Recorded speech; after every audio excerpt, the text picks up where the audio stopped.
Welcome to Capital Decanted. In this show, we say goodbye to tired market takes and superficial sound bites. Because here, instead of skimming the surface, we dive into the heart of capital allocation, striking the perfect balance and exposing the subtleties that reveal the topic's true essence. Prepare to have your perspectives challenged as we open up the issues that resonate with the hearts and minds of those shaping capital allocation. We've enlisted the wisdom of visionary leaders in the industry, and just like a meticulously crafted wine, we'll allow their insights to breathe, unfurling their hidden depths and transforming our understanding. This is Season 1, Episode 12 of Capital Decanted, Gender Diversity. I'm John Bowman. And I'm Christy Townsend, because as many of you know, I did recently get married. Christy Hamilton has been replaced by Christy Townsend. We are glad to have you. We are your hosts. So a huge thank you, as always, to our Season 1 title sponsor, Franklin Templeton Alternatives. With over 40 years of alt investing, 260 billion assets under management, they've assembled and offer specialist investment managers across 6 different asset classes: private debt, hedge funds, real estate, digital assets, private equity, and venture capital. And of course, all of them operate with the client-first mentality that has always defined Franklin Templeton to prioritize investment outcomes. Now, as you know, we've been winding our way through Franklin Templeton's alternative groups and managers, and we'll be talking with one of those sub-managers today, Benefit Street Partners, their private credit offering at halftime. So stay tuned for that. Thank you so much, Franklin Templeton Alternatives. Well, Christy, here we are. This is a personal one for me. I am a girl dad. I am an Asian dad. I'm the husband of my favorite girl, I should just say. And for much of my career, I've had the privilege, just by sheer virtue of the seats I've sat in, of holding a platform at organizations where I could advocate and influence for the underrepresented and try to repair, at least in small ways, what's broken. But it's also this topic that is bang your head against the wall type, given the direction of discourse we've taken as a society. Reform through uncomfortable and honest discussions, as I hope we have today, is the only way improbable change happens, especially when on the one hand, there is institutional complacency and systems that perpetuate the status quo. And yet on the other, there's growing naivety that resolution needs to be airdropped upon the industry overnight. This is a playbook we do as a human race and as an industry over and over again. And so we are anxious to find balance. But here's the uglier truth as a function of those two realities. The appropriate way to address the lack of diversity, or heaven forbid, even talk about it today, is a tinderbox laced with delicacy and, sadly, in modern times, with political divisiveness. Now, the wise thing, Christy, to do in Season 1 of a new show where we're trying to attract viewership and listenership is to simply give gender diversity a parting gift and send it on its way. And maybe until we solidify a bit, we just take a break. Come back in Season 5 when we address grown-up things. But Capital Decanted, as we promised you in our very first episode, is not about backing down, slinking off to our corner to talk about more acceptable topics. Adults need to talk about hard things, debate the causes, collectively wrestle with solutions. The only way we progress is if we move towards challenges, not away from them, and certainly not into our tribal corners casting insults. Because while this challenge is complicated enough by itself, as we're going to see over the next many minutes, what's more maddening is that this has been co-opted by Capitol Hill and Pennsylvania Avenue and America's lovely two-party system. And with all due respect to our public servants, this is not their business to solve. And no, quote, side has a monopoly on the right answers. This is about our profession, and our profession doing more of what professionals do, delivering on investment outcomes. This is not social or virtue engineering, but fiduciary responsibility.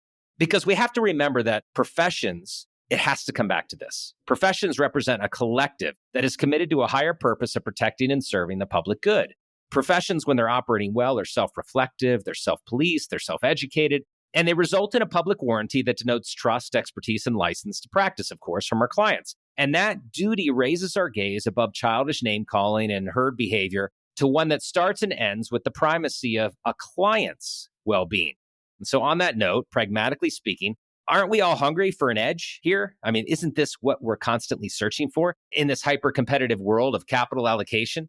We chase every squirrel we see that offers hope of a few extra basis points. So if there is a secret untapped sauce of improved culture, of improved decision-making, risk management, expressed through more diverse thought and composition of teams, shouldn't we run to it with abandon as professionals? So I need to take a deep breath here because that is a lot of exhortation, a lot of preaching, perhaps a lot of historical frustration pent up. But here's the bottom line. One of the most enduring principles of sound investment management is, of course, diversification. And yet it is remarkably absent from team construction across all spectrums of the investment profession. That quote is one of the opening lines in a 2016 gender diversity report from CFA Institute, for which I played a very small role. I'll emphasize very small. Next to my friend and former colleague who was the lead editor for that project, Rebecca Fender, who is now, by the way, crushing it at Spider Management in Richmond. But that mantra of diversification, I want to keep returning to in this episode because it's the hypocrisy of hypocrisy. We claim as an industry that we are committed to building diverse, all-weather, sustainable portfolios for our clients on the one hand, but the data suggests that we stubbornly do that with uniform, homogenous teams destined for groupthink. How do you square that circle? Now, I'm certainly not saying, Christy, that this is our motivation or there is some conscious, nefarious intent, particularly in 2024 with most of us. I honestly believe that. But here's my burden. We've been at this for some time. In fact, thankfully, I think it's taken on new importance and priority, particularly I'd say in maybe the last decade or so. And yet the composition has barely moved. It's barely moved, and we'll talk through that. The handicap, the headwind, the disadvantage of teams without diversity expresses itself overwhelmingly in the data. And I do think the industry has largely awoken finally to the problem, but nonetheless, we seem to have stagnated in our progress. And it's the hypotheses around the root causes of that stagnation, or this new glass ceiling, no pun intended, that you might call it, is that I want to tease out today in our episode. And particularly with our guests, I want to honestly examine what's worked and what hasn't. There is a lot of very good intention, but also a lot of activity that may just be, or I think we can say logically must be, inhibiting that next step function improvement of our composition of teams. So with all that, here's our agenda. I want to do a few things before I hand to Christy, who I'm so anxious to hear from, honestly, as a senior woman in this industry. But to set the stage, I want to first briefly review that data I keep referring to that tells a very compelling story about team construction and what that means for organizational performance, defined in multiple ways, sliced up from various vantage points. Second, I want to update the listeners on, at least from what I can gather, where we stand today as an industry from a gender composition. And then third, I want to walk through a few common causes cited for the inequality and underrepresentation of women, and particularly the recent flattening of the curve, you might call it, the drifting I referred to, that I hope prepares all of us for a more informed conversation with our guests. And then, of course, I will hand to Christy, who's going to provide some of her own perspective, very personal experiences to help us think through these issues, including her own views, I hope, on the validity, her opinion of the validity of these potential root causes.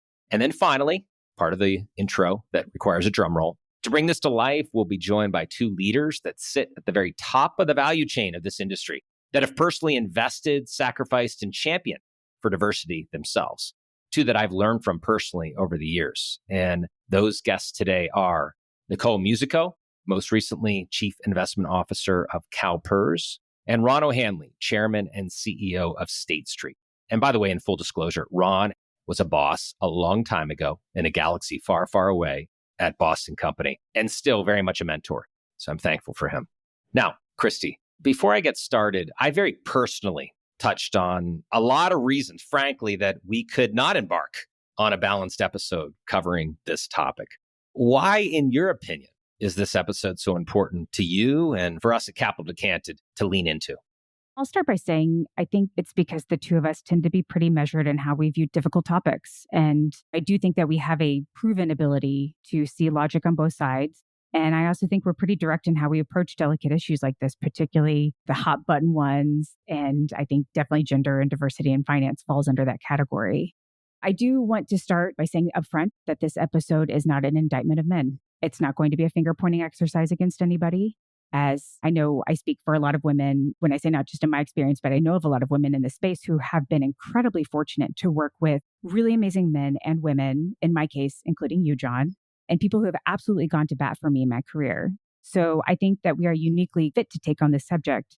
But I do want listeners to keep in mind that neither John nor I are walking into this discussion planning on setting any of our listeners off. So anybody listening out there, our goal is not to stir the beehive, if you will. My goal is actually, and I believe that this is shared, John, it's to offer more unique perspective and to figure out the core issues so that we come up on a more common and productive field of discussion. So back to your question of why this is important from an industry perspective. First and foremost, I think we're in the middle of a huge generational transition of wealth. And women have quickly become important and even active participants in terms of both contributing to households and determining the economics of those households, in addition to managing household wealth decisions. I think it's funny because people still use the term millennial like it's young kids, but millennials are in their 30s and 40s now. And companies need to be really honest with how they're set up to handle some of these generational shifts in mindset, because maintaining a status quo, and by that I mean marketing that paints finance roles as gendered or plays the old trope of the clueless husband or dad, often come across as tone deaf to a generation like millennials or like Gen Z that typically holds a more egalitarian view of gender. For me personally, it's important to me because our industry has basically claimed to be a meritocracy. And in some cases, I absolutely think that that's true. But I think that it is statistically impossible to also claim you're a meritocracy if you have any kind of homogeneous workforce, period. So it's surprising how often leaders use the "we're a meritocracy" line. And I'm thinking, okay, well, then I would love to see the merits that you value. What are the metrics in place that you base your hiring or promotion decisions off of? What are the things that you reward? Because that often, in my experience and in my seeing other women experience, that's often part of the problem. I think our industry is anchored to a lot of old school status quo thinking, and I think we can do better to challenge those norms. And honestly, I think it's on all of us, particularly those of us who are leaders in this industry, to take an honest look at some of the practices and expectations we put in place and really understand the intended and often unintended consequences of those.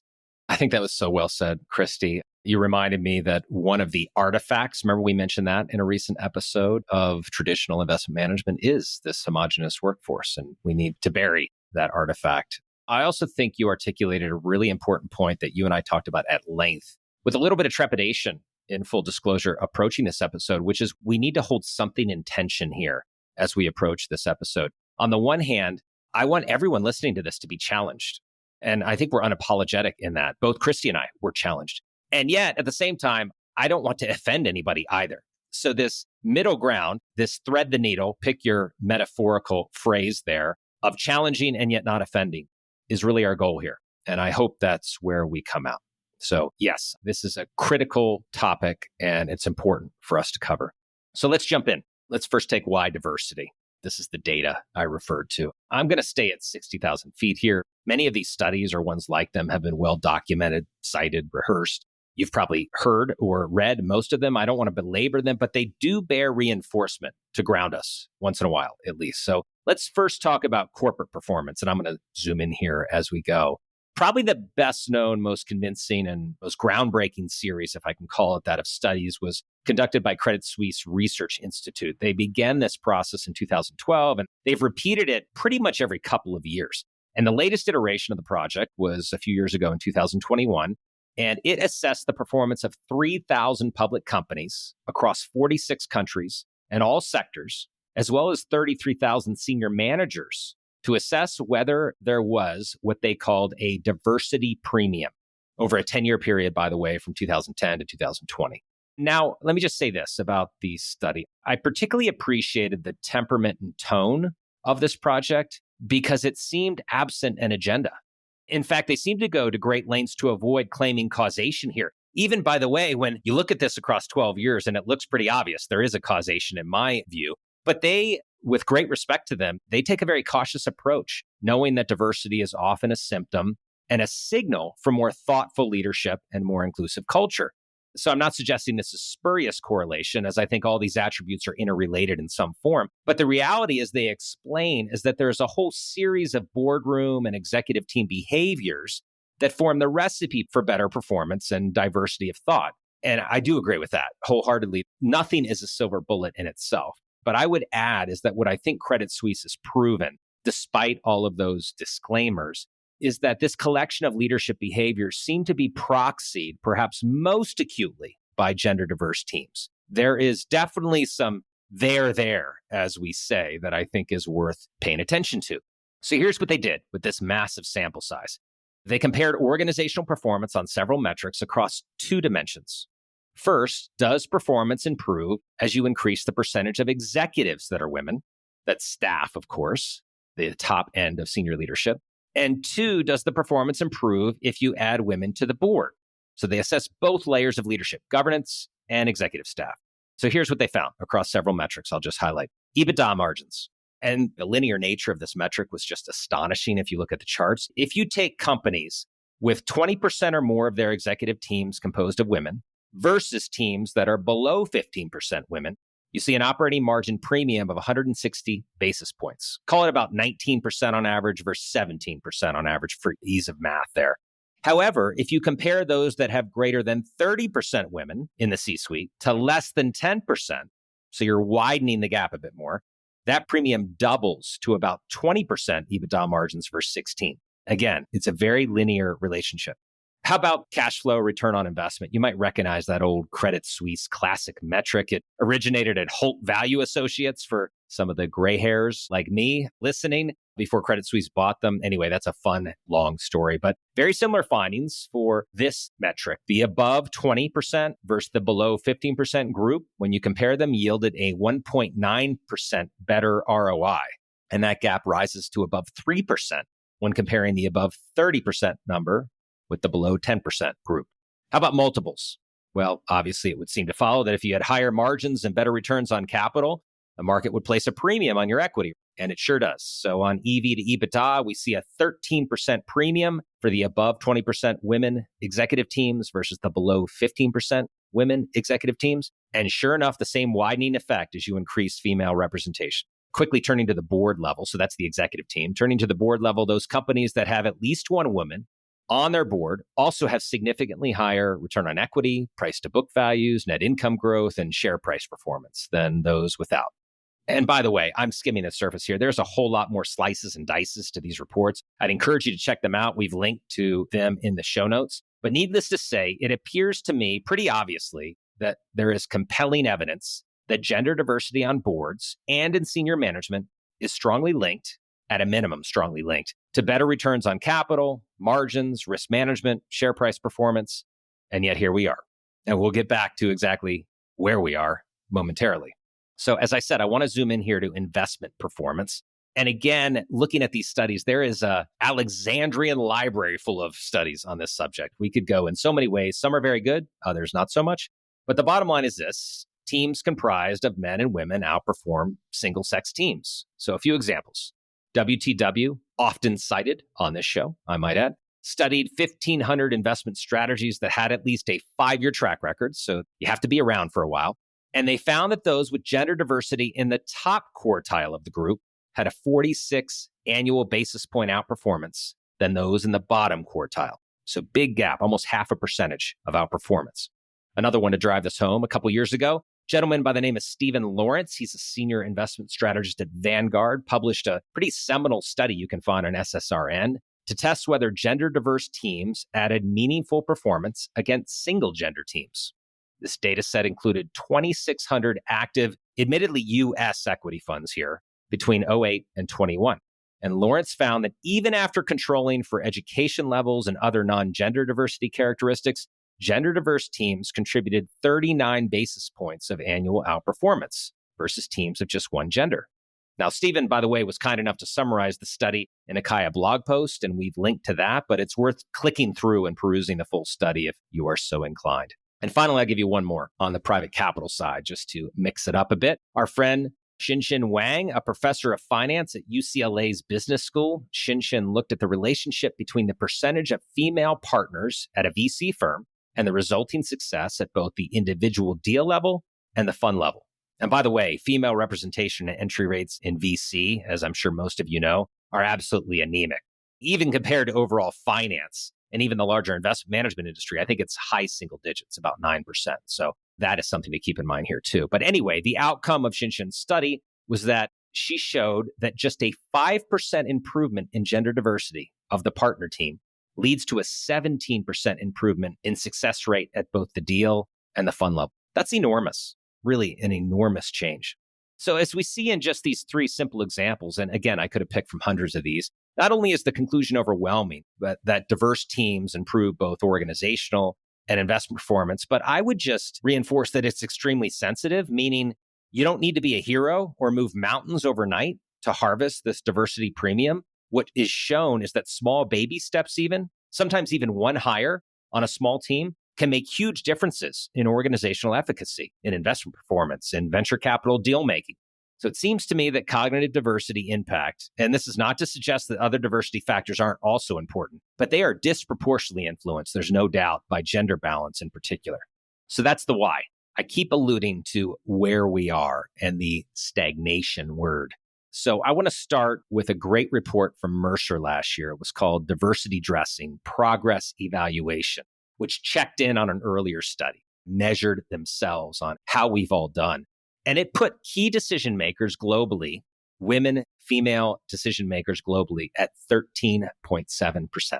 I'll just pause for effect as we're taught.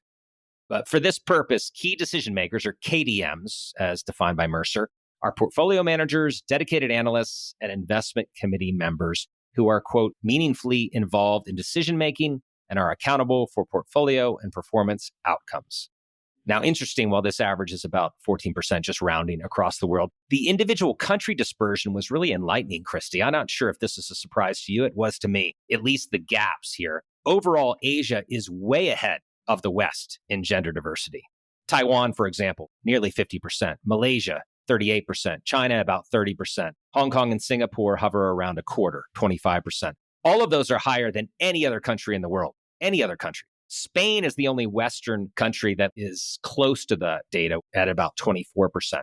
And now the US and UK, if you're wondering, are about at the average globally. And by the way, the US data is largely confirmed by other studies I've seen, Morningstar, Forbes, that show that it is average at best. So I think we've got several streams of reinforcement. And for what it's worth, the other side of the coin, India, the Emirates, Japan are a few examples that are lagging the global average. So I really look forward to maybe talking to Ron and Nicole about, in their experiences, have they come across anything that might explain some of those big differences across countries? So now, as I mentioned in the opening of the episode, more alarming than the absolute numbers is that these numbers have barely budged in a decade. Most every study I've seen has composition sluggishly creeping upwards at best. However, looking a little deeper, I do want to show some optimism here, Christy, not come across as a downer. There's some glimmer of hope. So Mercer broke these KDM, again, key decision maker percentages, out by tenure in the industry. And the 0 to 5 years of experience and 5 to 10 year of experience segments had a significantly higher proportion of women than the longer tenured key decision makers. That was 32% and 26% respectively. This makes sense, I guess, as I thought about it. As hiring practices and intentionality improves on the front end, we should see it first pop up in the earlier stages of their career, right? And eventually flow through as the generation progresses. And I suppose this is a reminder to me, looking in the mirror, that I need to be a bit more patient. These social constructs take time. So when you step up from key decision makers to all investment professionals, perhaps CFA Institute, again, is a good proxy to cover here. When we ran that aforementioned study in 2016, the percentage of women members, CFA Institute members globally, was 18%. That number, 8 years later, 20%. I suppose that's improvement, technically, but the larger irritating question I have that sparked this whole episode, why have we slowed to a crawl on this? Given that the voice and the discussion is much louder. Kaya, a good proxy for alternatives, as you might imagine, is worse than 20%. About 16% of our members are women, despite our increasing efforts, fully admitting that we are working hard at this, trying to accelerate it. But we have a lot of work to do. And as I mentioned, VC and certain pockets of private capital are even lower than that, high single digits. So finally, as I wrap up where we are, let's jump to some hypotheses or potential root causes. And this is where I'm going to bring Christy back in about why we are still so imbalanced, and particularly why this imbalance seems to have atrophied, slowed down. Now, these ideas are far from exhaustive, meaning there are probably lots of other reasons for this. I don't pretend to have all the answers or the time to even talk about many of the answers. We don't hold ourselves out as sociologists here, but I do want to discuss three that I think have, at a minimum, have contributed as key culprits in this slowdown, or at least this stagnation, as I keep saying. The first of these I want to talk about is an age-old one, and I'll call it the pipeline problem. Girls are not just entering asset management like most other professions. So therefore, while improving marginally, there are just not enough either qualified or interested women, or some combination of the two of those things. So let me put this in perspective. And these numbers to me are just comparatively shocking when you compare it to other professions. Women represent nearly 6 out of 10 college graduates, generally, 60% women. And when you look at graduate school generally, they also are largely even.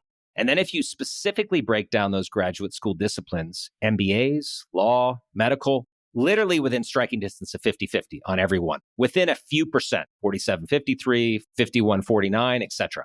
This is a very unique problem for asset management that I'm trying to get my head around.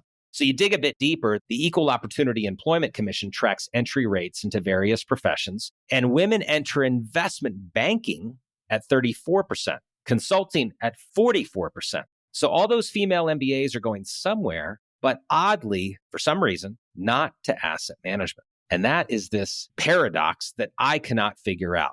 The quantity of women pipeline is not the problem. It's the interest or the branding around asset management that is killing us. So before I talk about my own hypotheses here about what's happening, Christy, I'd love your views on why this data is suggesting that we are just an unattractive destination for young women. Okay, John, so I think this might be the first potential trigger. I actually don't think finance is necessarily an unattractive space for women. As an industry on the whole, finance does attract women. And actually, if you look at the pipeline, women are a little over half of graduating finance majors.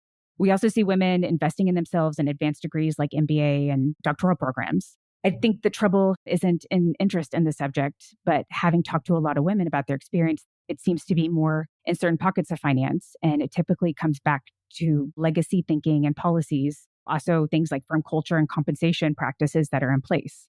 I think some leaders in asset management, for example, will throw up their hands and say, we just can't attract women.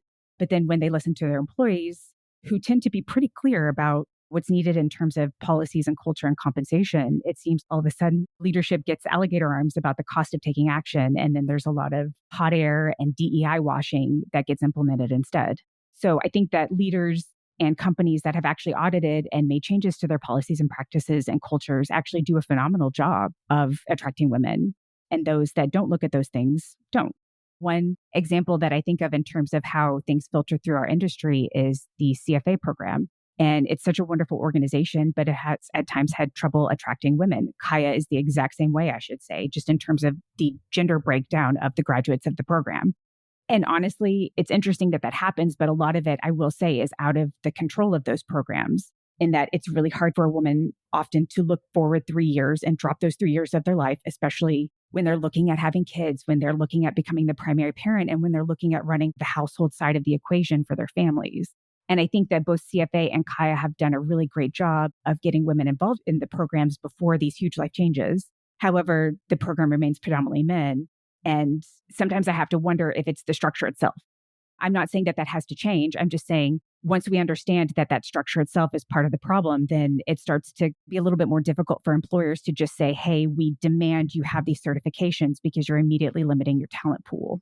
I think that if we want to not just attract, but also retain women, we really do need to look at how life and the burden of these major life decisions falls on women. And then furthermore, is there any reason why we can't change the way we treat women or how we treat the evaluation of women at these crossroads to make sure that we're maintaining their engagement, to make sure that we're maintaining their career trajectory, and to make sure that we're not penalizing them on the promotion or compensation side when they're making these important decisions, not based off of the quality of their work, but based off of some perception of some drop off that could happen in the quality of their work. So I will say, I know a lot of times people push back on me about that in particular on the having kids side, but it's a fact of life that women are going to be the ones that are having the kids and birthing them. And it actually benefits society to have kids. If you want your stock gains, if you like people buying your widgets, you need to have a healthy growth rate in your demographics. So even if you hate kids, even if you don't like them, you have a vested interest in this next generation. And so I think that, again, it comes back to making sure that companies are looking at the policies that they have in place, the procedures that they have in place, the culture that they have in place that either unintentionally penalizes women or unfairly puts them at a disadvantage for this thing that's just a very natural problem. And I think that that's where the disconnect happens, not necessarily on the front end pipeline of attracting women. I think that's a very good word, Christy. I think this pipeline issue, it's a really hard one, as a lot of this, I think, is self-perpetuating. And you mentioned that. It's also really sensitive. It does create some triggers in people. A few things I'll mention, and I'm just going to deliver fact here. Data suggests boys score better on STEM and particularly math standardized tests. So maybe they're drawn to the more analytic nature of asset management and security analysis. Maybe. But how much of this is learned and a function of cultural norms, too? We have to ask that. Similarly, research suggests that boys will often choose asset management at a much younger age and therefore track towards that career earlier, while girls are often more flexible on larger business, marketing, financial services, as you mentioned, all the different pathways out of the MBA.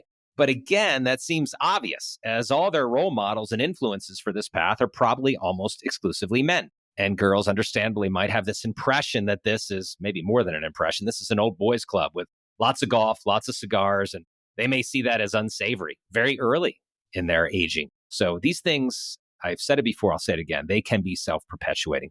We also are all aware of the research that shows that men tend to take more risk.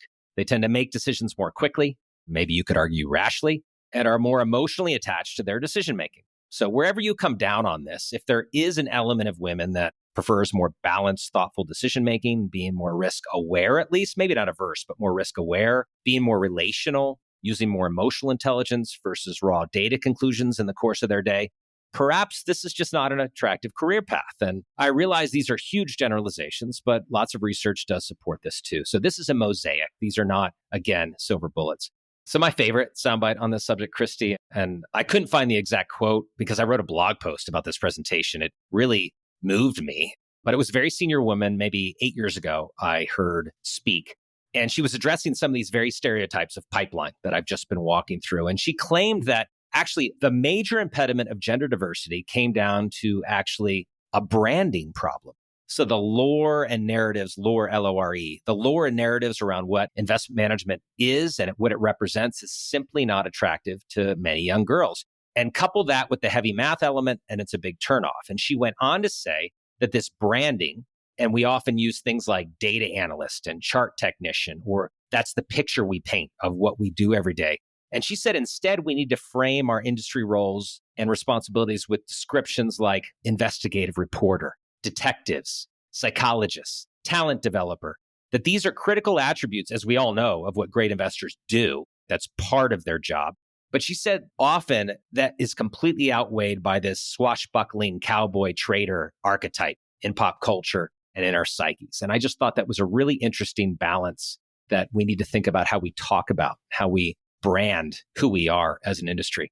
Our friends at Girls Who Invest, 100 Women in Finance, KO, Wise, among others, they're working feverishly. We have so much respect for what they're doing to improve the pipeline and be what you might call a wind in the sail of young women's investment career. But it does and will have to take more. We need a huge makeover, as we've kind of outlined here, of how we teach this in university, to our recruiting, to our onboarding, to our mentoring, to our retention policies, as you mentioned. There's a lot of work to do. I appreciate the movement and the passion, but we've got to do more. Okay, as I finish this now, very long monologue, very quickly, I mentioned pipeline. I think there are two other recent phenomenons that have negatively impacted our progress or slowed our progress, contributing to the flattening of our march. And that's what I call, those two others are what I call the DEI movement and then COVID. Now, Christy, perhaps the most nervous I was in my prep was about the next few sentences I'm about to say. So on DEI, I want to be abundantly cautious and clear in my words here. I hope you've seen that there isn't a bigger advocate, honestly, of women, of gender diversity. I'm passionate about it and at times impatient with our lack of progress. And much needs to be done to right size this mess. But just as I wrote in an op-ed a couple years ago on ESG, you might remember, sometimes the most voracious of supporters shoot themselves and ourselves in the foot by looking for a convenient label or a mashup or a platform for these changes. It almost always starts well-intended, but the unintended consequences are twofold. First, it creates an unwieldy combination, ESG, DEI, that can take your eye off of the ball as you're trying to measure too much at once. And second, and perhaps worse, it immediately spawns a political football. Now suddenly the inherent beauty and necessity of gender equality is replaced literally or figuratively by, let's just say, a set of policies or rules that are co-opted by sides and tribes. And you begin advocating against somebody instead of for something. And fiduciaries, as is human nature, and I know you've seen this, Christy, they don't like to have their hand forced or even the appearance of being pushed somewhere. And suddenly it becomes an us against them on an issue that really should never have been divisive in the first place. Now, any of you leaders out there know that to lead change, you know that a big part of success in leading that change is communications, the PR around the why we're going where we're going. And I guess I'd summarize this by just saying I think we've lost control of the narrative a bit. And that's why I started the whole episode on the importance of professionalism, our duty to clients, because when change marries the right thing to do with improved investment outcomes, that's a force to be reckoned with. And I think we need to get back to those basics. And then COVID, and I'll end here. Look, there's no doubt that empirically, experientially, working moms took the brunt of the disruption to families in COVID. Schools, daycares all shut down for months. Family routines, of course, were sabotaged and turned upside down. And look, it's not that dads didn't step up, but let's be honest, at least on average, the moms carried the larger burden. And further, the Bowmans have been a homeschool family for a long time. I think many of you listening know that. So we know better than most, might I say, about the commitment, the lifestyle sacrifice, the emotional exhaustion that comes through educating your children. It is a labor of love and it's a joy, but it is wicked hard, as we say in Boston. Virtual classes, independent work, lesson plans, they definitely fell more to the women. And that's just the reality. And that's okay. But it does mean things have changed. And the virtual hybrid rhythms of work will probably never go completely back to the pre-COVID days. So this wasn't just like a phase, and now we can turn back to, quote, normalcy. This has structurally and permanently altered the playing field. And I think gender diversity is part of what has been altered. Data shows that some women have left the workforce completely. Others have had to compromise their upward mobility, even if it is temporary, to make room for this new normal. And I don't want to pretend this is an easy fix, but our industry needs some regrouping around more flexible hours, childcare assistance, maternity leaves, how we identify promotable professionals. You mentioned this earlier, Christy, in order to ensure we account for more family demands and a different rhythm of life and work that are more and more intertwined. So that is plenty from me, Christy. I am so anxious to hear what I've stepped on, what I have sparked in you as far as reasons and causes, and perhaps some of these reasons we've slowed down. So take it away. Thank you for that, John. And I think mostly I'm just going to build on a lot of the stuff that you said and maybe try to provide context that maybe even shifts mindsets a little bit and how some of these dynamics work. Because I think, as we've already noted, women are interested in pursuing finance careers, but there still are a lot of pockets in finance where it seems to be harder for women to get ahead. I want to address the real sides of this issue. And as a reminder, this is all my opinion and experience and the opinions and experiences I've heard from friends. But I will say it's all tied together, so you just have to bear with me. So to the extent that you see or do any of this, you are not a bad person. Anybody, listeners out there, I think it's just one of those things where I like shifting people's ideas of how things work or helping people consider a new point of view, because I think that that's how we move forward in constructive ways.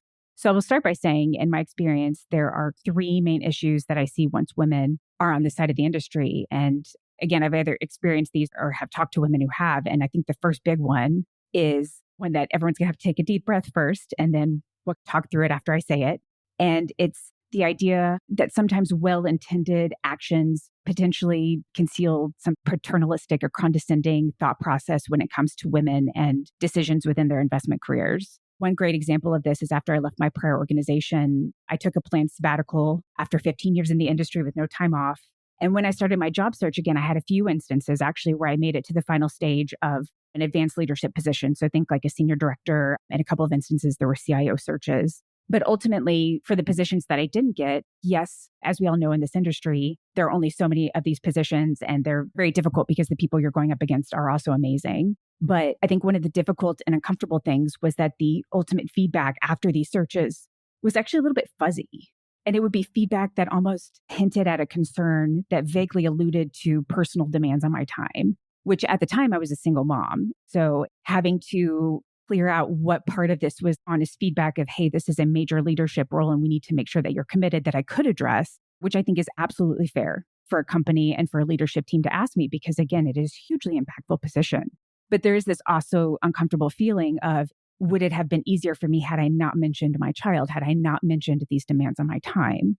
And after speaking to a couple of friends about this, I've heard other stories that are often very similar. And it tends to come down to a certain type of leader from a more traditional background that tends to have a ton of respect for women in their lives and have genuine concerns about the ability to meet both their personal demands and the career demands. So there's actually nothing wrong with those concerns themselves, in my view. Anytime you're making a big decision for a company, you have to know that you're putting the right person in the role. I think that it becomes a problem when the woman is taken out of the running before the running even starts. So without allowing her to even address those concerns. So for example, instead of she has a child, so she can't, I think the conversation should be more in lines of she has a child. Is that going to really impede her from doing a great job? She has a child shouldn't necessarily be a net negative in the equation, in my view, and in my experience. I will say some other ways that this tends to come out is more broadly when women are reprimanded for things like not being friendly enough or not doing uncommunicated administrative planning or hosting tasks that tend to be kind of low promotability tasks or not doing things a specific way. That was another one that came up. I wouldn't have done it that way and penalizing her for that versus a similar professional who may have done it differently. But I think that meant to be, oh, it was like a creative way of doing it versus she deviated. And another way that this comes up in the last one I'll say is deviating from an uncommunicated expectation in some way. So she didn't do this thing. And it's like, well, did you communicate that with her? So I think that the first leg of this is to make sure that you're not taking women out of the running for things that are personal preferences of the leader, which I know sounds weird because leaders can have their personal preferences, but to make sure that it is not some, unfair personal preference. That is powerful stuff. I mean, there's so many things I would just validate and say amen to. I also think you really taught me, and I hope a lot of the listeners, about not only that there is unconscious bias, which we've talked at length about, and I still think there's some of that, but I think unconscious awareness is what you've highlighted. And what I mean by that is that this actually does become conscious. You've highlighted a couple examples where there is internal wrestling and assessment and evaluation of what said woman or professional probably thinks, probably needs, and you're assuming all of that. And it just is a reminder, we got to talk more about this. We can't be scared to talk about it and ask questions. I loved your point of not projecting what you or your wife, if you're a man, or another professional that happens to be a woman on somebody else. We're all different. We all handle this differently. Some people might not be able to handle that. Many can. And we've just got to ask the question. And that's okay. We've got to be more open about this. So you've really, I think, taught us well. Well, and women too, just jumping on that, I think that often women go into it expecting to be treated a certain way. You can ask if you feel like there's coded language in your review. Obviously, don't go in guns blazing and say you are sexist. Just say, hey, can we talk about this? Can you explain these things? I've never experienced it personally, but I think a lot of women that I've talked to who have had a positive conversation for the most part. If you come at it from a true, let's have a common meeting versus a you are a bad person, you get so much more further in any conversation. And particularly in this one, because I think that most men in our industry, obviously they want to be fair and they want to be thoughtful and they want to be good leaders, just like you want to be fair and thoughtful and a good leader. So I completely echo that.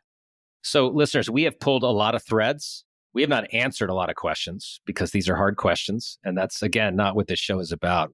We're meant to help you think better, I hope, help equip you to think more carefully and balanced about this. So we have no monopoly on the answers. We have a lot of monopolistic tendencies towards asking a lot of questions. So we are curious and we hope we have helped. We now are excited to test a lot of these questions and be taught by Ron and Nicole, who I think are extremely well positioned and capable to illuminate many of our assumptions and some of our views on what perhaps is getting in the way of a faster acceleration. But before we do that, stay tuned for halftime. Mike Comparato, Senior Managing Director of Benefit Street Partners. That is Franklin Templeton's private credit offering. So we will see you then. Well, welcome back to Capital Decanted. As promised, I am now here with Mike Comparato, who is Head of Commercial Real Estate for Benefit Street Partners and President of Franklin BSP Realty Trust. Mike, welcome to Capital Decanted. Thanks for having me, John. Yeah, thanks for spending a few minutes with us. I think listeners will be really interested to hear a little bit more about the almost $80 billion AUM Benefit Street Partners across the credit spectrum, at least my understanding, from senior secured all the way down to distressed opportunistic. And I think you guys cross several asset classes, as I think you will tell us with your focus on real estate in particular. Mike has been with the firm for about 10 years. And just again, in the theme of this family of GPs or asset managers that is in the Franklin Templeton Alternatives universe. This acquisition was completed in 2019. So a fairly new entry to the family. So Mike, why don't you just extend that brief introduction I gave about Benefit Street Partners and tell us a little bit about the business model and kind of its span of strategies. Thanks, John, again for having me. It is a very wide product offering that we have, and you touched on most of the major points. So we have a very large direct lending business on the corporate side. We have a special situations group that does pretty much anything and everything within the special situations group, and have a continuing growing commercial real estate platform, which is the group that I obviously head and run and can speak most intelligently about. But yes, overall, it's a pretty diversified credit platform that ranges a broad spectrum of different investment theses.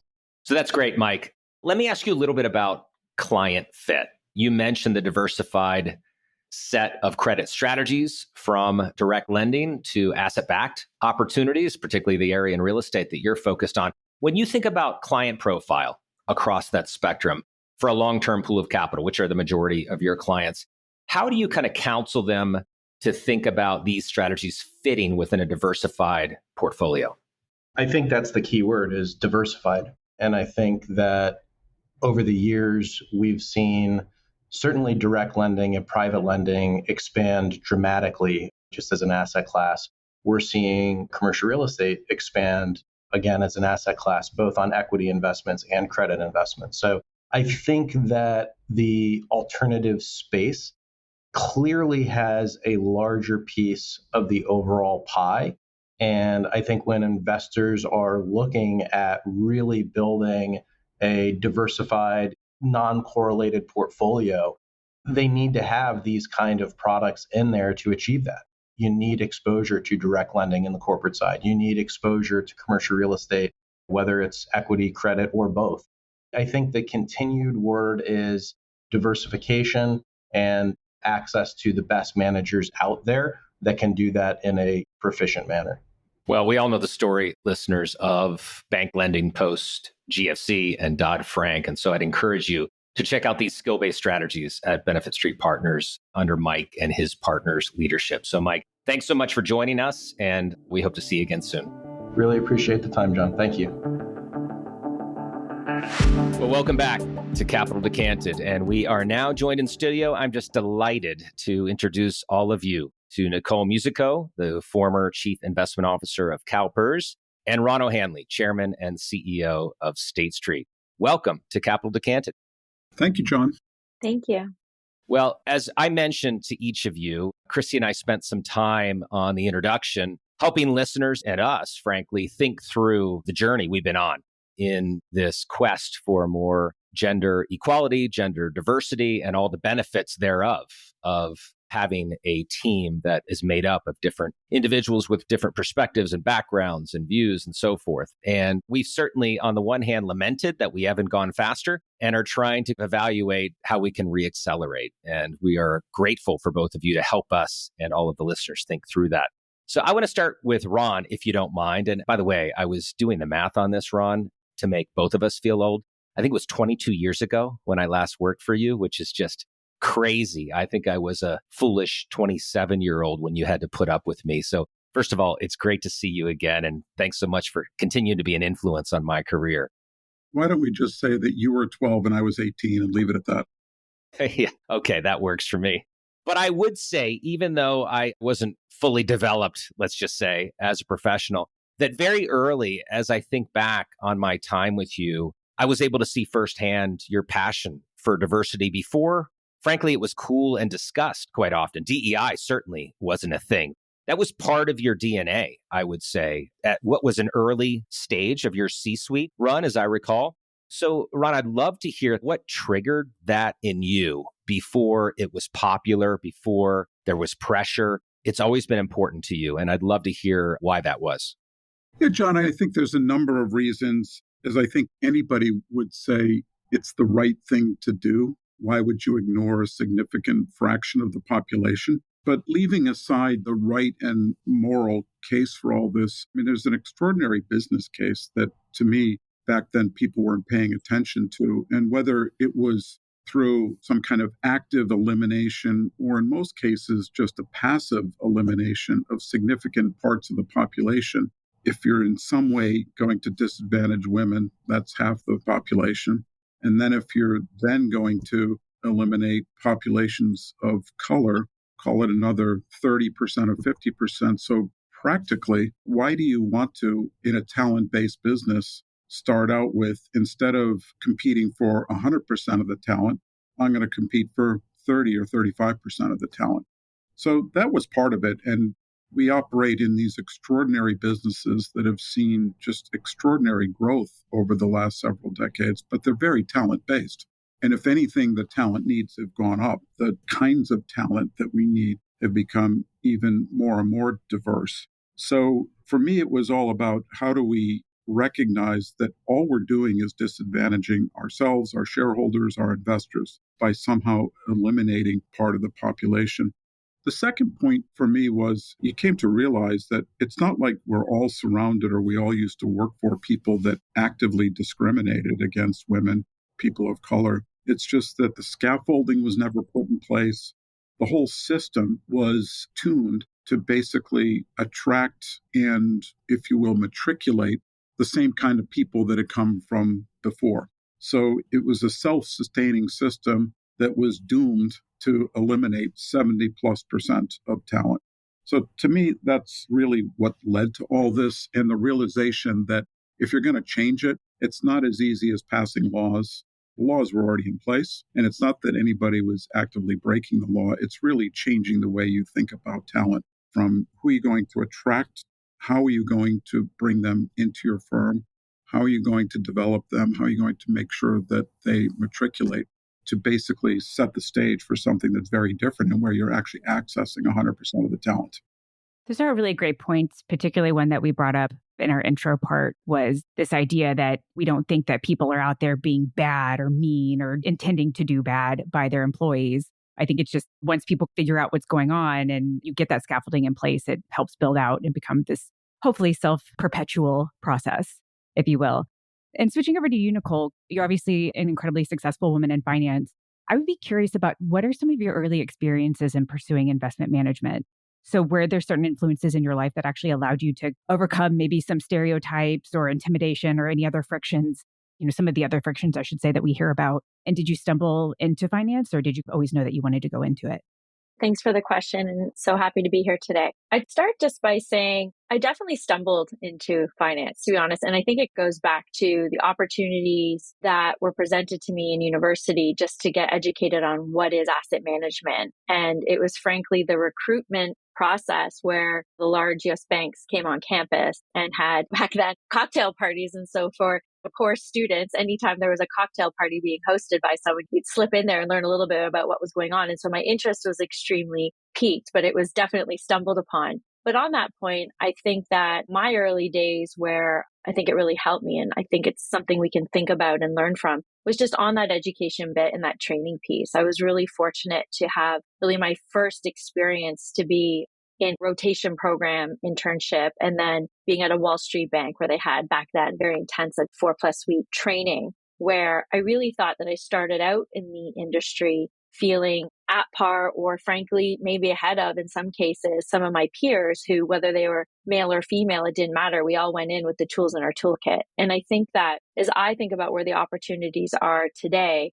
to build on Ron's point about the scaffolding and the structuring, I think just getting the women in asset management, getting that out there earlier on, whether it's through high school or early day university, and making sure that training is there. Because then that leads to the next thing that I think really helped me early in my career was just having real champions. And they happened to be men. They were men who were champions of making sure that I was getting not only a seat at the table, but just opportunities to be at a table that I might otherwise not be invited to. And I will own some of it. Some of it is because I was very proactive. And so I think that's something I often remind young women coming into the industry. No one's going to provide it for you. You really got to lean in and reach for it. But I am so grateful for those early day opportunities to have real champions, not just we have to talk about mentors, but I mean individuals who identified that I was working really hard, had a great work ethic. And so then I started to have doors opened and tables, opportunity to sit at those tables that I otherwise may not have. And I feel like that's what really gave me a great base because I frankly had confidence in my capabilities. And so as I saw opportunities to reach for, I felt very well prepared. And I've observed myself in my own career path that this focus on not only educating young women and people of color about what the opportunity set looks like,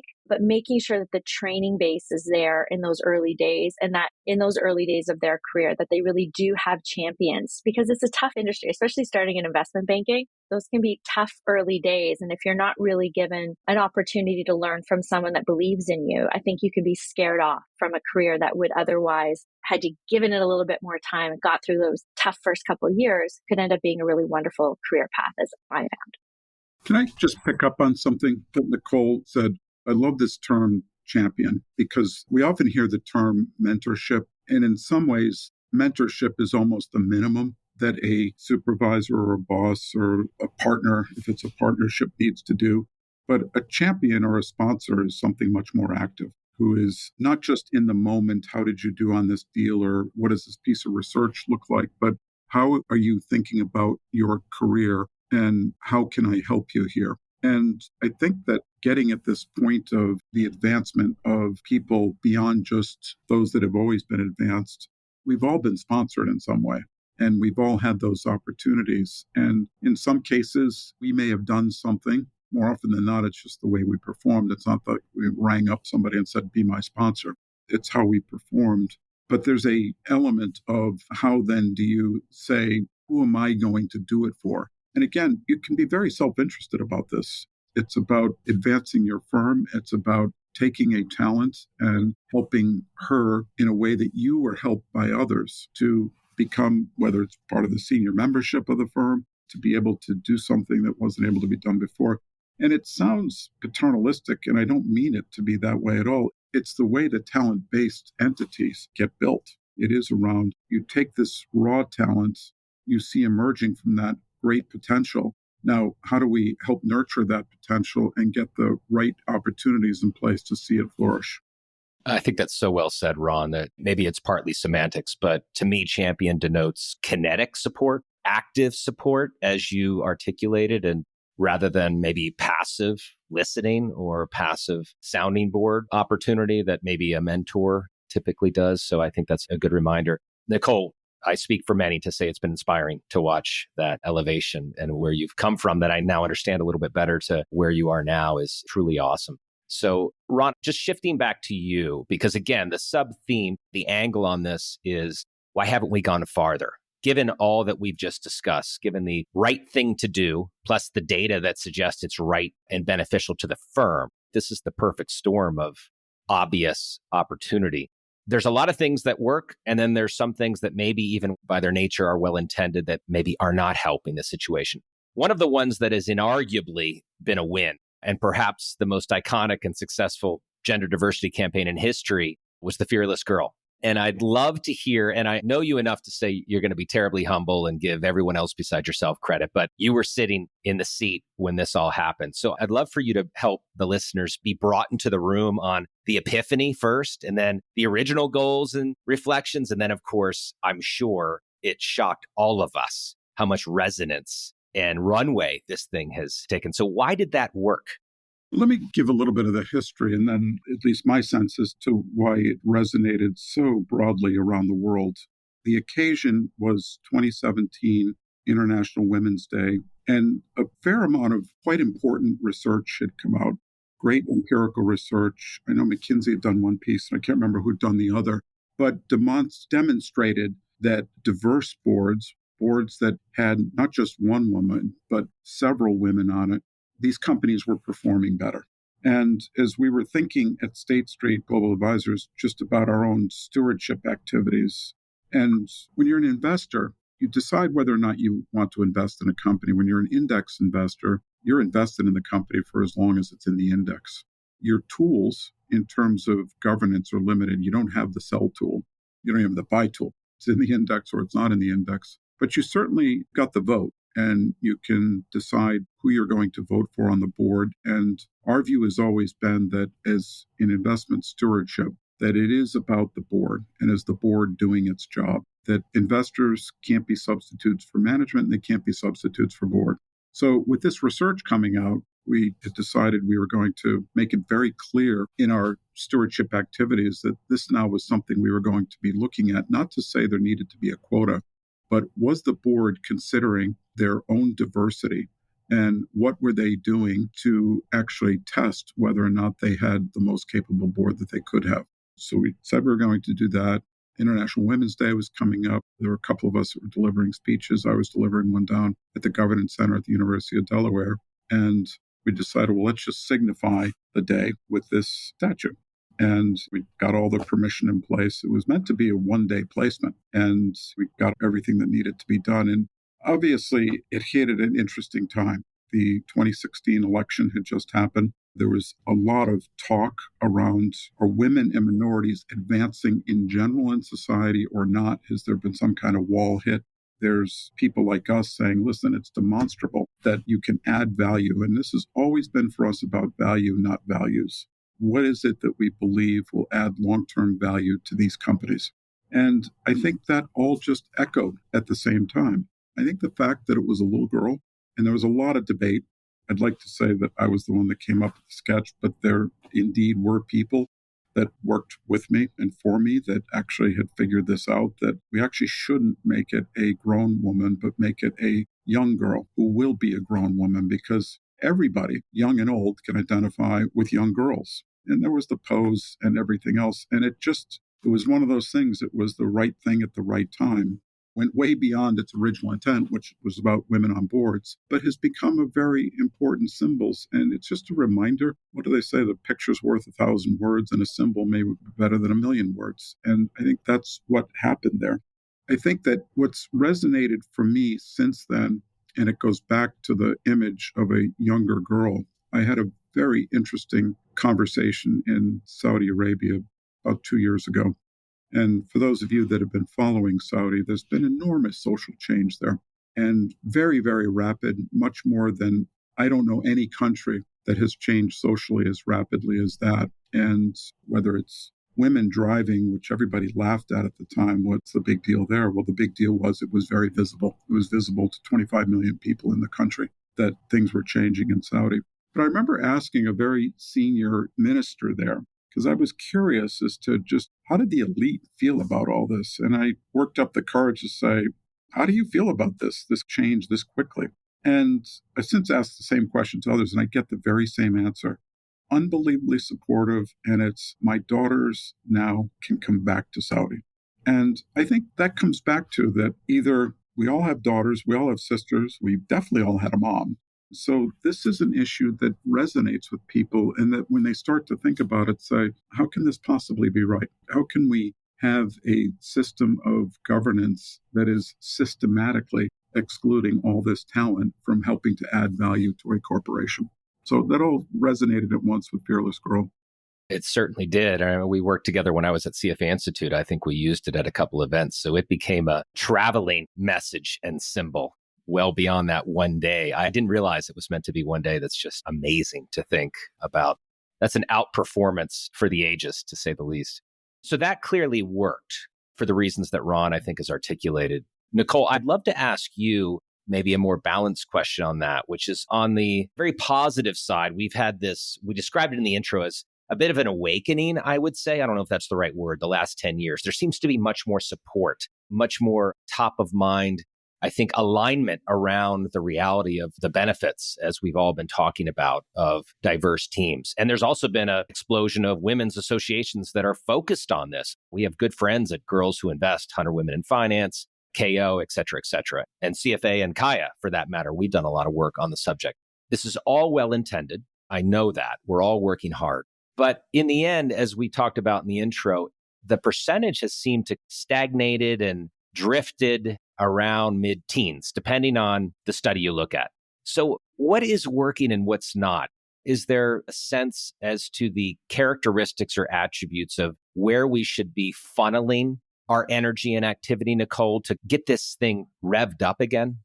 Yeah, I think it's interesting to have really be observing over even the last decade. I think you're right. There are a ton of tremendously needle moving and helpful raise awareness type groups being formed and have formed. And they're all so important because they're all additive at the end of the day to raising awareness, et cetera. I think that what starts to become more of a, okay, so we're talking a lot, but what are we doing? So the lip service element to me still exists in a sense. And I saw an article recently on LinkedIn. It was something along the lines of, I've had enough croissants and early morning breakfast. I've had enough of having the women's brunch that's attached to the main event. Just start writing the check. Just start moving the real needle. And I understand that frustration, frankly. I see it and I hear it. And we can talk later about what led to some activities we did at CalPERS in that regard. But I think that the raising awareness is always going to be very important. And I would never downplay the importance of all the groups that you just mentioned and those that are on the come.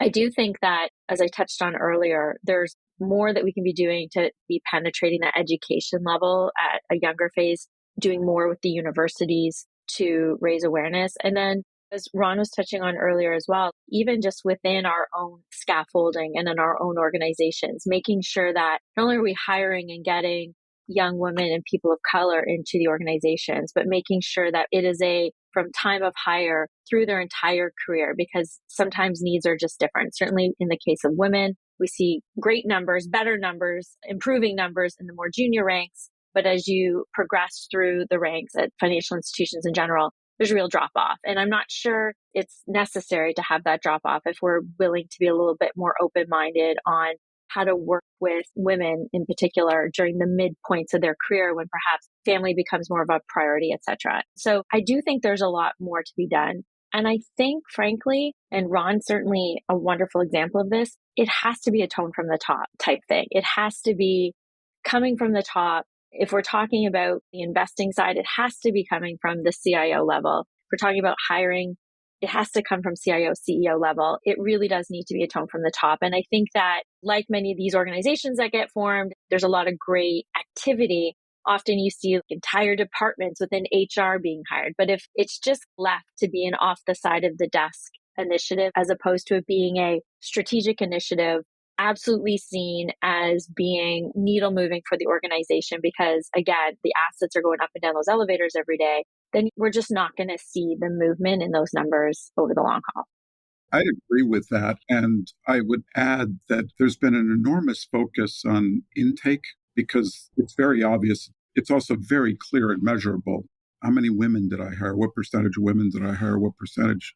But if that's all you're focused on, then you've got to believe then that everything else, everybody's going to be equal. They're going to develop the same way. The systems and processes we had in place when the place was all men 30 years ago is going to work for a much more diverse population. And I think the facts haven't borne that out, but that's actually harder work. So I'm reminded of when, not the current dean at HBS, but the prior dean, Nathan Noria, when he came in, and he'd been a professor there for years, and HBS was about to celebrate its 100th anniversary, and he did a quick look and found that despite the fact that the representation of women in the school was quite high, so they got the intake right, that the percentage that were graduated as what they call Baker Scholars, so call it whatever is the top 10 or 15% of the class, was not representative. And it was just, oh, well, we throw them into the deep end and not enough of them made it.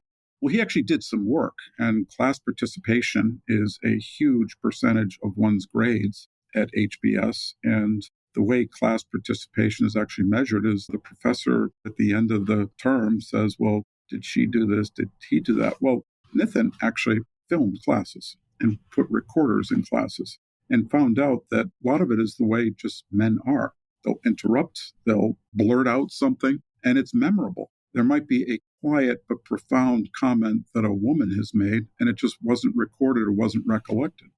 So they immediately installed into the class then recorders. They just sit, the people that just keep track of it for the professor. And within 2 years, it was balanced. The Baker Scholars had balanced out. So I'm just using it as a point that if you really are serious about that, you have to think about the way women act, men act. If you've not been part of a group before, you're going to act differently than a group that you've always been part of. And again, this sounds paternalistic, but if you're serious about actually wanting to access all the talent, then let's actually make sure that it happens. Completely agree. I was sitting over here to both of y'all's comments thinking, just preach. We talked about a lot of this, particularly policies for women mid-career, and then just how the data does not seem to bear out the reality once you actually get measurements in place, that it has nothing to do with subjective preferences or women necessarily being a certain way, and just everything to do with a bit of a construct in many ways.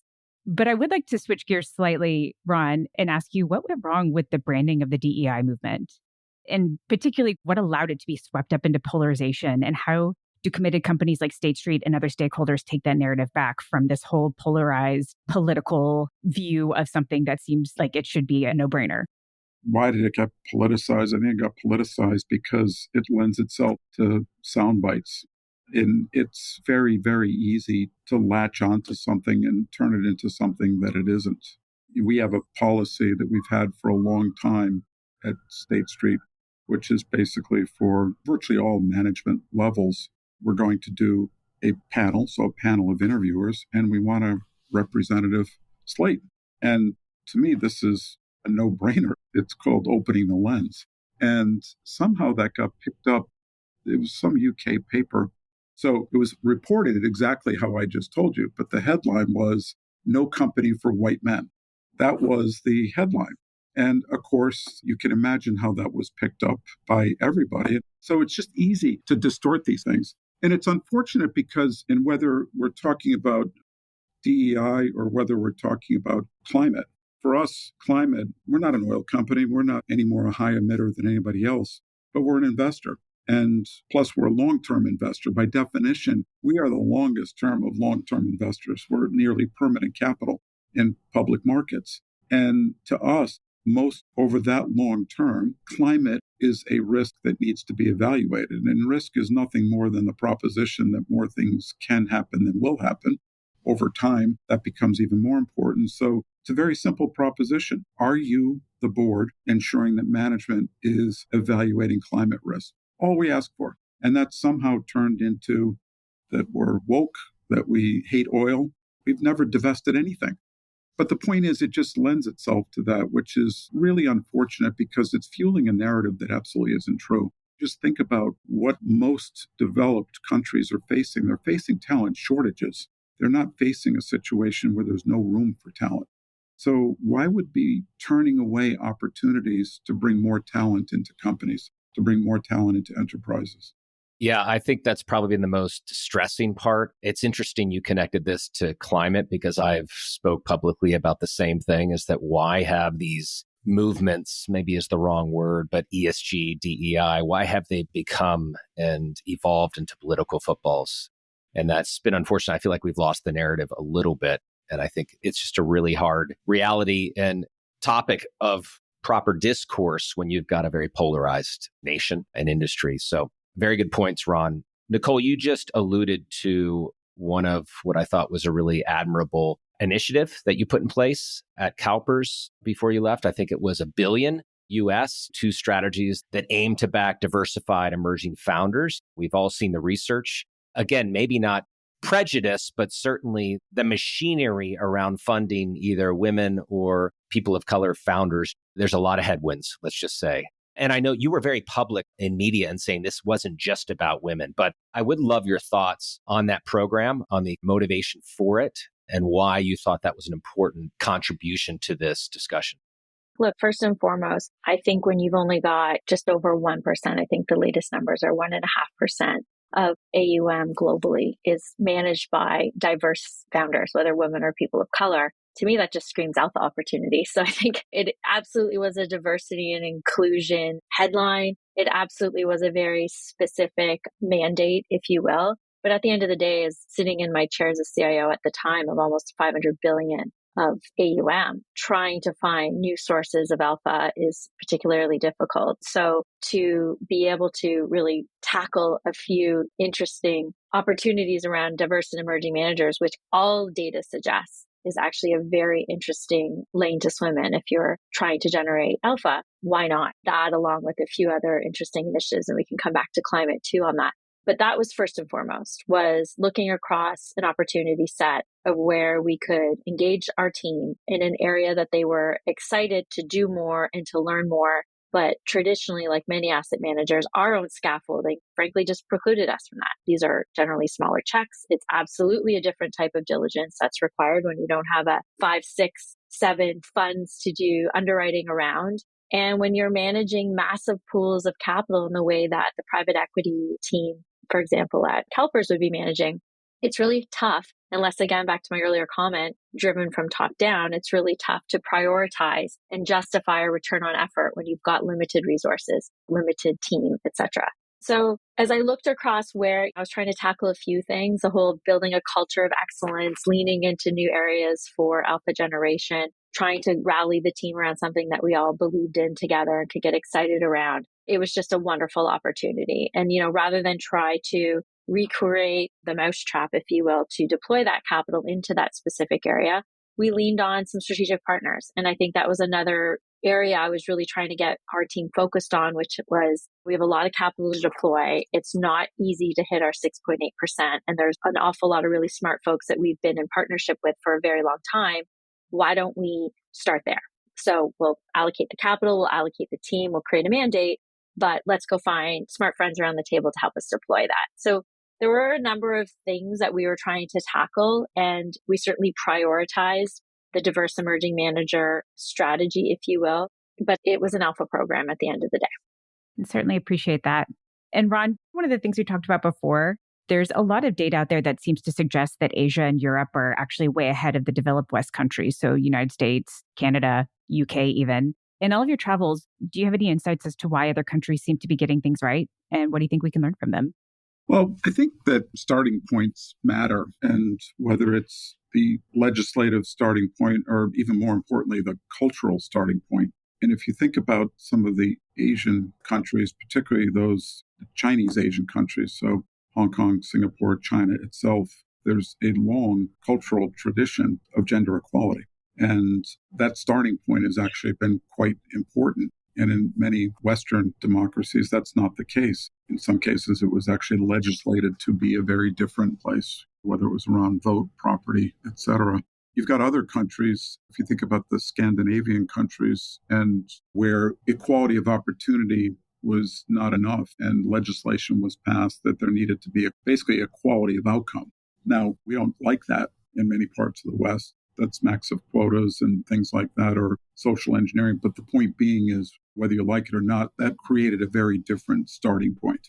Whereas in a place like the United States, there were things we had to undo before we could move forward. There wasn't that, if you will, even starting line that occurred in some of these Chinese economies and the Scandinavian economies. So I think that's one. I think the second is certainly in many, many parts of Northern Europe, this has been an issue that investors have looked at for a long time. And if you're the provider of capital, you do get influence here. So the various pension funds. And the rationale for this, I suspect Nicole in her former role would have had a similar rationale, was, hey, our members are not just men. We've got a diverse set of members who are our ultimate beneficiaries and the people upon whom we're investing. And we're not going to tolerate a system and use our capital to advance a system that's not going to be for the benefit of all. So I don't think you can underestimate the power and the influence of institutional investors in all this. And that occurred much earlier in some of these Northern European countries than it did in the US. But it's through institutions like CalPERS, CalSTRS, really the public pension funds in particular have been real leaders on this. And I think coming right from their mission, that we're not here for a small segment of the population. Our segment, in the case of CalPERS, it truly represents the diverse whole of California.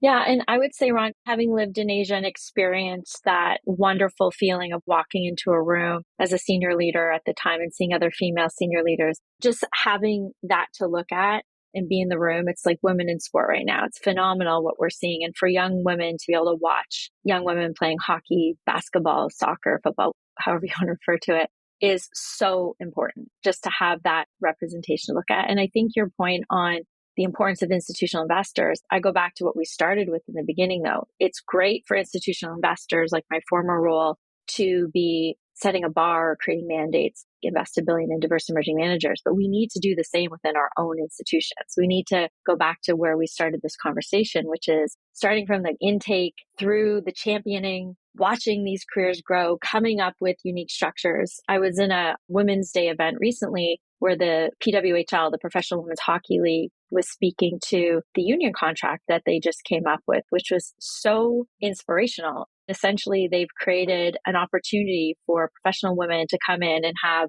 nanny care taken care of, different medical needs. They get time off for having a baby, go figure. But just those types of tweaks in order to attract and retain incredible talent, there's so much of that type of stuff that we can be doing as institutional investors, in addition to putting the capital to work. So I think you're right. I think this flywheel is extremely complex, but it's really required that we look at it from soup to nuts on how to really start moving the needle. I just realized that Caitlin Clark 7 or 8 years ago at the time of The Fearless Girl would have been that size. So maybe there was a little bit of foreshadowing there. The Bowman family, I'll just speak for ourselves, has been mesmerized by that young lady, and it has done just wonders, I think. So I think that's a good reminder, Nicole. It's incredible. We're all talking about it around our dinner tables, the importance of representation and being able to see. And so it's no different for careers in asset management. If we don't get in front of young women in their high school years to say, you know what? Yes, math is hard. We get brought up thinking, oh, math is hard. Well, guess what? It's also really exciting when it's a prerequisite to do some of these interesting careers. It's worth it to stick to it. And just getting in front of that, I think, at a much earlier age than maybe North American society has done, I think is equally important in this conversation. It's that education piece. Before we get to our closing question on asking for your playbook, each of you going forward, Nicole, I just want to follow up on one thing you said around the branding of the asset management industry, maybe our loss of the control of the PR or the communications around who we are. And so we hear stereotypes, and with all stereotypes, they're probably partly true and partly not true, is that women are less likely confident to raise their hand. Women are more risk aware. Women prefer emotionally intelligent, right brain roles. I'm wondering, in your experience in Canada, in the US, whether elements of these were true, and even if it's only partly true, what can we do as a collective to convince young girls that there's a lot of opportunity across all these attributes and personalities to have a fulfilling career? I think it starts with that representation we were referring to earlier. I think the more women we can get in senior roles to demonstrate that there is not one mold that fits to be a success in asset management. I think, frankly, there's a lot of pigeonholing that I've witnessed that goes on with women in finance. There's certain desks that attract women more than other desks or other departments in banking, for example. There are certainly less women in private equity than there should be, given the talent that I've seen in those early year investment banking roles, which often really tool you up very well to go into private equity. So the onus is on us as leaders to make sure we're also not pigeonholing or, realizing it or not, leading women into very specific buckets within asset management. I think we need to be extremely more open-minded and just set examples at every opportunity that we can. And I sound like a broken record, but it is that education piece. I have a 19, almost 20-year-old daughter and a 17-year-old son. I spend equal amount of time with them because they've expressed interest, and what do they know at those ages? But I'm making sure they both have exposure to and an understanding of the complexity and the different and interesting and exciting areas that they could be leaning to over their career, and kind of give them that big picture and encourage them to really test drive a bunch of different areas of asset management if that ends up being what they're excited about. So I think representation for sure, and us as leaders making sure we're not pigeonholing and we are pushing women, taking that extra effort to say, why not M&A? Why wouldn't you do M&A? Why are you immediately deciding that you're going to go to XYZ desk instead? I think that there's an opportunity for us to push the talent to really try something that might not be typical to what they're hearing from others or seeing from others. So well said. Thank you. Well, as I said, last question, and now's the part of the show where we get to play make-believe.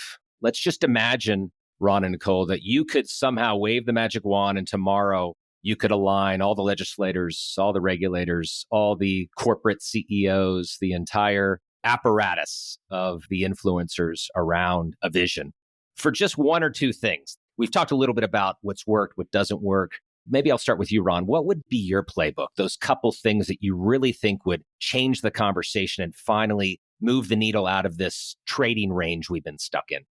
So I think the first thing needs to be just widening the aperture for talent, and particularly as you get more and more senior. So a great example is the whole discussion on boards.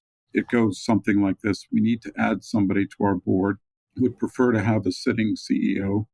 Okay, we're a Fortune 500, 15, 18% of the Fortune 500 companies are led by women. So is that literally going to be our aperture in terms of where we're going to search for the next board member? But that's often the kind of conversation and being really creative about, well, what is it that we're looking for in a board and what is a proxy for that? And I remember talking to person that actually runs a search firm. And she had what I thought was a terrific idea in this regard, which was, she said, the problem is if you're only looking in corporate America, 15% of 500, that's your field. But what about the US military, which is very, very diverse enterprise? Like it or not, the US military has been on some kind of a war footing for the better part of the last 25 years. There's been a lot of officers now that have come through there, 20 years. Somebody coming out of there has had extraordinary managerial experiences, and why not look there? And the numbers all of a sudden magnify. And that's just one example of being thoughtful about how you widen the aperture. The second is, I think, being much more penetrating about metrics than simply how many women did we hire last year or how many people of color did we hire, because it doesn't get at this point of matriculation, which is why I think the HBS example is just so powerful. Because it's just not about getting people in, but what do we need to do to make sure that people can be successful? And in that case, it was not even leveling any kind of playing field, it was getting the facts straight. So thinking about what do we want to measure? What is a quota? But there must be something wrong if we're attracting all these people early on and just use a title, yet only a small percentage is making it to managing director. What's happening there? So it's not to say I want a quota for managing directors, but I'm going to look at that number if it's not representative and to understand that. So just incorporating it into the way you manage your business. And then the third, which is we all need to do, is just take a chance. I don't know of an executive that somebody didn't take a chance on. John, when you and I worked together at the time, the CEO of Mellon took an enormous chance on me.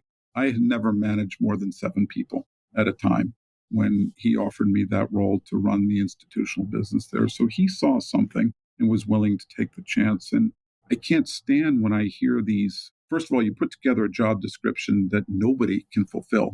I'd look at these job descriptions and say, well, I can't do that job. Can you? That's number one. And then number two, you hear this, if we get this wrong, this role can take down the bank. I mean, there is no role anymore that can take down a bank. So just stop that and say, is there a chance we ought to be taking here? Yes, the person doesn't have everything that's on the job description. But to me, I simplify things, maybe overly so, to skill and will. We need a set of skills and we need some will. You can't manufacture will. If it's not there and not intrinsic, it's not going to happen. But will always overcomes skill. And with enough will, those skills will get built. But take the chance on them. And you're oftentimes surprised. If you think about people that have taken a chance on you, I mean, part of it is we all know that they've taken a chance on us. And you want to make sure that you're paying them for that, that you're saying, yes, you did that for me. I'm going to reward you back. I love it. I love it so much there. Nicole, let me give you the last word. What's your playbook? I would just say, in addition to what Ron has said, 2 things. Number one, we need to start writing the check for women and people of color, period.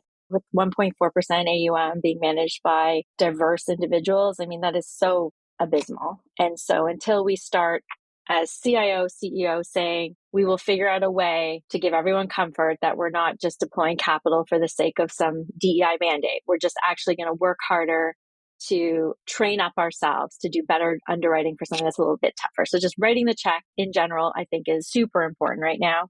And I think not to call out on ourselves as women, but as women, we need to be better champions. We have been in this awful place where we feel like there's only room for one of us in the boardroom or in the executive suite, et cetera. That's starting to loosen up, but we're really not going to see change unless we as women hold that opportunity to say, we ourselves are going to reach down and be champion of other women and really start to pound the table for them and not just sign up for mentorships or groups or whatever, but actually proactively look through our organizations and say, I am going to be the champion of these individuals to give them a shot. And a lot of it is the hard skills training. A lot of it is inviting them to tables that they wouldn't otherwise be invited to and educating. But I think the onus is on us as women. If we really want to start to move the needle, we ourselves have to be a lot more proactive at being champions. So good. I think listeners, we just crowdsourced an amazing blueprint that we could go to print with those 4 or 5 ideas. Nicole and Ron, I know I speak for many, but just a very personal note, both of you have been just inspirations for my career. I'm grateful for both of you personally and professionally. And I know the listeners have just truly benefited and been blessed by the last 50 minutes or so of conversation. We are going to have to end it there, but thank you again for helping us think through, helping bring to life some of the things that we articulated in the intro. And listeners, stay tuned for the last sip.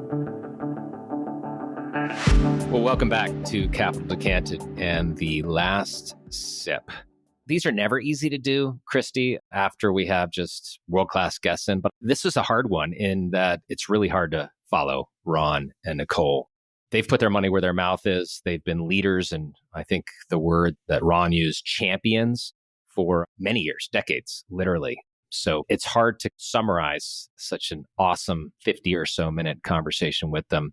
But what additional thoughts do you have? Well, let me say, listeners, first, before I hand it to you, Christy, we are certainly hopeful, as we said many times in the intro, that we threaded that needle we were attempting to do, which is make us all a little bit uncomfortable, including Christy and I, but certainly not intend to offend. So I hope we were able to toe that line. That is certainly our hope. So we look forward to feedback on where we maybe stumbled a little bit left or right. But Christy, where are you after these awesome conversations and all that prep that led to them?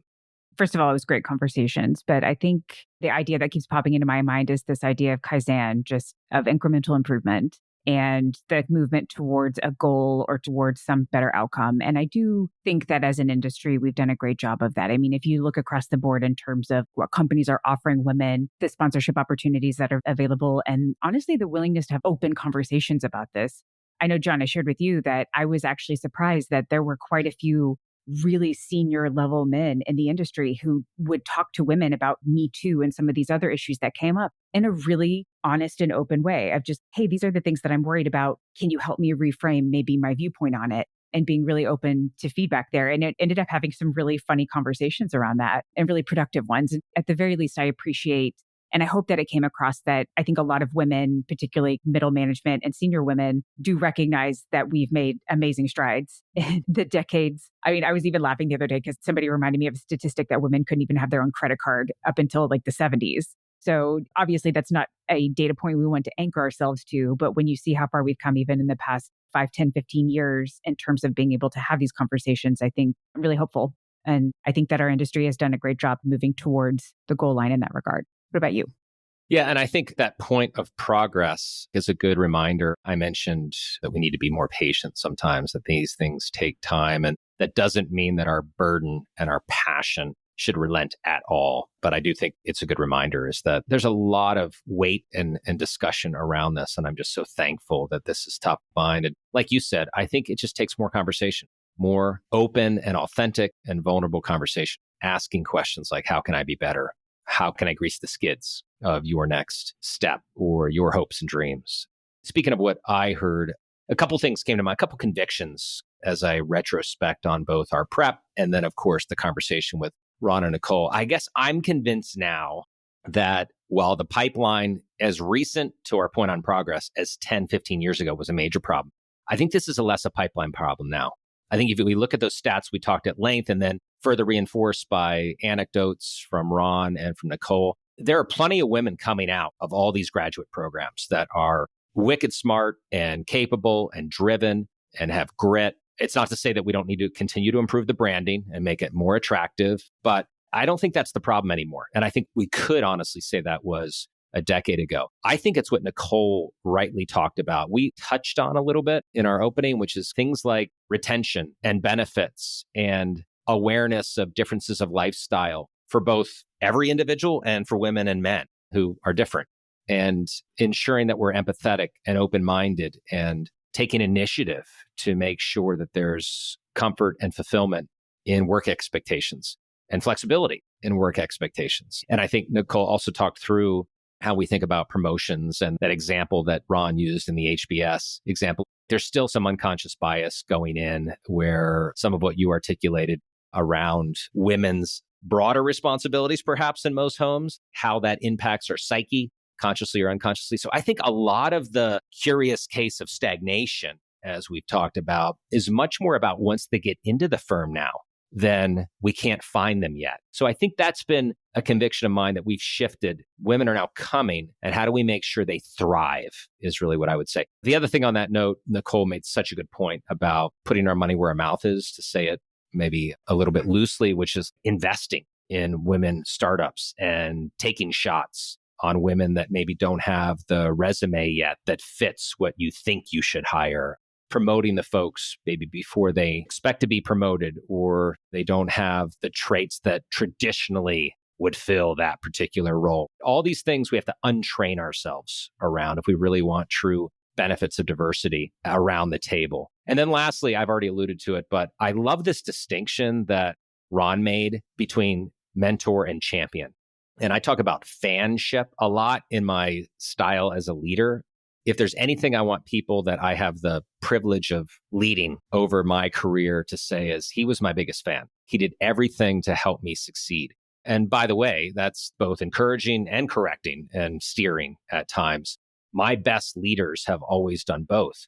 And champions are your fans. They're not just a sounding board. They're not just the person that maybe can answer a question or will give good advice once in a while, but they are actively taking initiative to extend and promote your capability and career. And I think that's a really good reminder. And that's for men and women. They need to be champions of those that are younger and looking for their place and their next advancement. So those were some of my big takeaways, a little bit of a potpourri there, but there was so many nuggets. It was hard to pick just a couple. I agree. I think that there's some interesting studies and consulting firm data that's come out that basically says that a lot of times in the performance reviews, this is the weird hang up where women may score better on the raw, how are they doing relative to the job? But there's still this caveat of, but she doesn't do this. And it's just being mindful of not moving the football because of some weird embedded thing you don't like. And I don't mean you specific to John or any of our listeners. I just mean more broadly speaking, because I find myself doing the exact same thing. We're all humans. We all come to work with our own kind of unique perspectives, and just being open to challenging yourself on some of those views, I think, is a huge part of solving the ultimate equation in this. All right. Well, listeners, it's now part of the show where we ask each other a personal question. So the one that we agreed on literally just a few minutes ago. So this is going to be a little bit more extemporaneous than perhaps historically when we've had a chance to think about it. But weird phobia, or at least a phobia, a fear that most people maybe wouldn't know. So I'm going to ask you first, Christy. What are you scared of? So I have a couple of things that have been ticking around in my mind. So first and foremost, confined spaces, which I didn't learn until I was playing hide and go seek with my child. Well, over a weekend, she was just like, let's play it around the house because it was raining. And I'm like, sure. And I closed a closet door behind me, just a very tight closet. And I stood there for about 10 seconds and was like, nope, can't do this. And ended up having to bang on the door and get saved by my 9-year-old, which I appreciated. She obviously found me at that point, but totally worth it. And then I guess it ties in with the broader gender discussion in general, but just a weird realization sometimes when I'm walking at night that everybody around me is twice the size of me. And I am really grateful often that most people aren't bad people, because I think there's this belief sometimes that I can do anything. And then again, I look around and I'm like, it's 9 p.m. and I am the smallest person walking down the street late at night. And again, I know 9 times out of 10 or 99 times out of 100, 9,999 times out of 1,000, I'm perfectly safe. But there's still that weird, nervous looking around vibe that I get hit with sometimes. But I'm curious to know yours now. Well, it's always good to be wise too. I'll just say, I have this conversation with my kids. It only takes one of those 100 and your life's changed. But you don't want to live in fear either. So that one's not so weird, but I'll take your claustrophobia, hide and seek. So mine, only a few people know this. I am scared to death of birds, massively scared. There are so many funny stories about this. My wife's much better at telling them than I am, but I'll give you where it all started. The origin, at least the conscious origin of, and it's very vivid, 7th birthday party. So I, as some of you know, spent my wonder years, early elementary and middle school years in Seattle. And since my 7th birthday, I had a bunch of kids over, boys and girls, sitting outside at a picnic table in 1980, 81, when life was good all around. You didn't have to worry about walking through cities and looking over your shoulder, by the way, back then. But all that to say, had this great little picnic outside, and suddenly, literally, we start getting this diving kamikaze blue jay starts coming at us, pecking at our feet, diving at our shoulders and our heads. The kids are screaming and crying. My dad comes out because my mom was doing most of it. My dad comes out. It's like, what is going on? So we point this out. Now he's like staring up into the sky. Where's this thing coming down next? We all scream and rush inside. And I don't know if you remember, I'm dating myself, the 1980s sliding doors, but they weighed 2 tons. So it took like 6 of us to pull this thing creaking shut while this blue jay is flying right at the window. And just in time, we get that thing closed and it literally dives right into the sliding door. And he does this 4 or 5 times. He's clearly sick. This thing is psycho, wants to kill me. So we're all staring there. You imagine faces and noses, these little kids pressed against the sliding door.